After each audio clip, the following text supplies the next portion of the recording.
राधे राधे दोस्तों, मैं रीतू जोशी आप लोगों का स्वागत करती हूँ अपने यूट्यूब चैनल पर। दोस्तों, आज हम काफ़ी दिनों के बाद भजन कीर्तन लेके आए हैं आप लोगों के लिए। इस बीच में हम आप लोगों के लिए भजन कीर्तन नहीं बना पाए क्योंकि थोड़ा घर का भी काम हो गया था और थोड़ी तबीयत भी ढीली हो रही थी, तबीयत भी ठीक नहीं थी, तो इसलिए मैं आप लोगों के भजन कीर्तन नहीं ला पाई। तो दोस्तों, आज मैं एक सुंदर सा भजन कीर्तन लाई हूँ क्योंकि आज है 13 तारीख, कल 12 तारीख तुलसी का ब्याह था। तो आज कई लोगों ने 12 तारीख मना रखा है तुलसी विवाह, कई लोगों ने 13 तारीख मना रखा है तुलसी विवाह। तो दोस्तों, कल भी हम आप लोगों के लिए एक सुंदर सा भजन लाने की कोशिश कर रहे थे लेकिन नहीं हो पाया। कोशिश करने के बावजूद भी हम नहीं कर पाए, लेकिन आज हमने कोशिश करी तो हम आप लोगों के लिए सुंदर सा तुलसी भजन हो गया। सबसे पहले आप गणेश जी की पूजा होती है, तो सबसे पहले हम आपको एक गणेश जी का सुंदर भजन सुनाएंगे, उसके बाद मैं आपको तुलसी माता का एक सुंदर सा भजन सुनाऊंगी।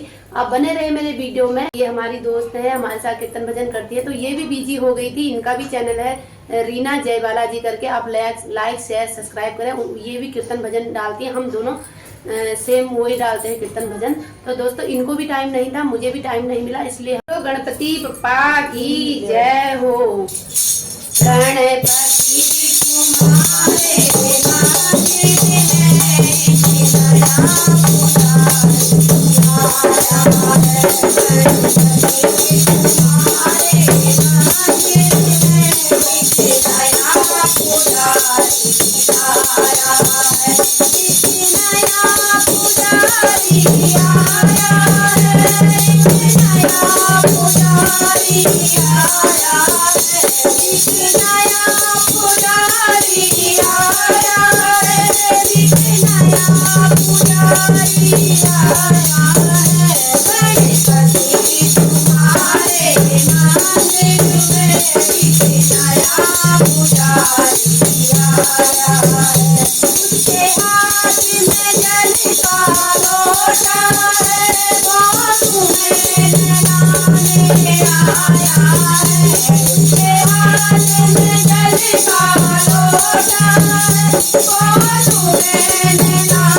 की जय। जय हो।